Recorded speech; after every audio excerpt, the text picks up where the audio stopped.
So as promised, joining us now, former presidential candidate and former Texas Governor Rick Perry. Governor, welcome. Great to have you with us this morning. Thank you, Martha. You have looked at plenty of polls over the course of your career.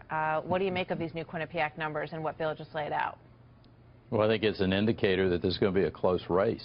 You know, one of the fascinating things, Martha, that I don't know whether anyone's talked about yet or not, is how important the military vote is going to be. And you think about Florida, you think about Ohio, and you think about Pennsylvania.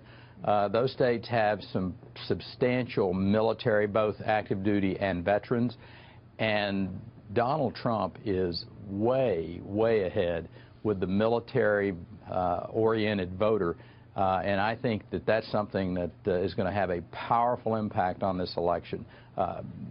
Secretary of State Clinton has some real issues that are going to have to be addressed by her and the Democrats, dealing with the issues of Benghazi, dealing with the lack of support that is perceived, and I will suggest to you is real, with the men and women in the United States military and the veterans.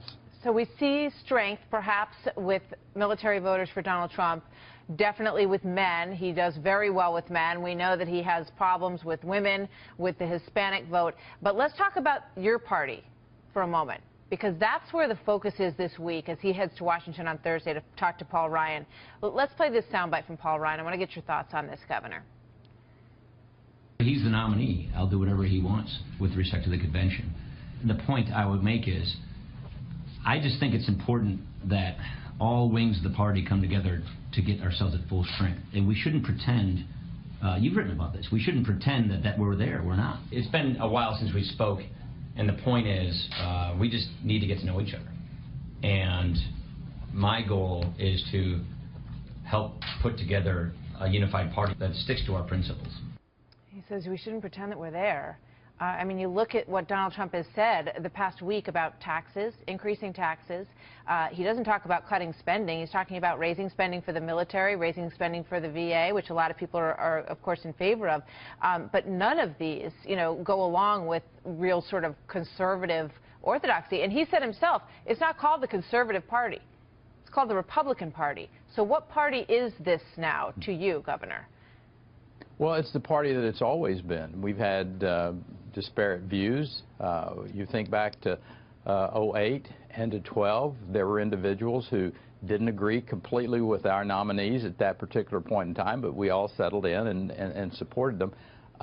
I think you will see a very strong coalition and coalescing behind Donald Trump as we go along. Everybody needs their time to have the conversations, and, you know, I admire Speaker Ryan for reaching out and saying, hey, we need to talk to each other. There's nothing wrong with that. You never heard him say never Trump.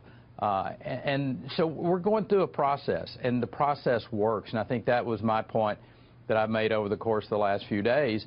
Listen, Donald Trump wasn't my first choice. I was my first choice. And Donald Trump wasn't my second choice. But he was the choice of the vast majority of the Republican primary voters that are going to go into this process and do that, from my perspective. So, you know, we'll settle in. It's this simple from my perspective, Martha.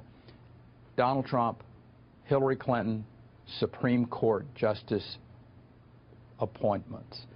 That is going to have 40 years worth of impact on our country, not 4 or 8 years as this election will. It's interesting because Democrats make the same argument, you know, when they look at that picture, and that's the conversation that they want to have here as well. I found it interesting yesterday that Senator Marco Rubio came out and said, take my name off the list. If it's on the list, I'm not interested. I do not want to be the vice president. You see people in your party who are clearly placing their bet that this is not going to go the GOP's way, and they don't want to have any of their fingerprints on any part of this race. What do you think about that? I don't want to have my fingerprints on empowering and enabling Hillary Clinton. That's what this is about for me. When you look at that Supreme Court appointment that's going to be made to fill Justice Scalia's spot, when you think about that there may be 2 more in the next 4 years, then I'm going to do everything I can to make sure that there is an individual that is listening to people's strict constitutionalists like Rudy Giuliani, individuals like myself who have a rather unquestionable conservative record for 30 years. Those are the kind of individuals that I want to have impact on Donald Trump as he's making these decisions, and you can't do it if you're outside the tent. What about his comments about women? Because we're going to show an ad in a little while where he goes right after Hillary Clinton, talking about the way that she ate cake at his wedding. There's going to be no holding back from the Clinton campaign or the PACs that are supporting Hillary Clinton, which is where this one came from, I should point out, in going after the comments that he has made. And they will put him in a situation where he's going to have to be defending those remarks all the time. You are, as you pointed out, a person who has a very conservative record and a very, spiritual background as well. Are you okay with the things that he says? If people are going to focus on how somebody eats, whether it's Donald Trump talking about John Kasich or about Hillary Clinton, they're missing the whole point here. There are going to be a lot of ways to distract away from the issues that are really important. How do you get this economy back on track? I do believe Donald Trump does have ideas and concepts that can get this country back on track. Bringing those $1.5 trillion back offshore into this country to develop this economy.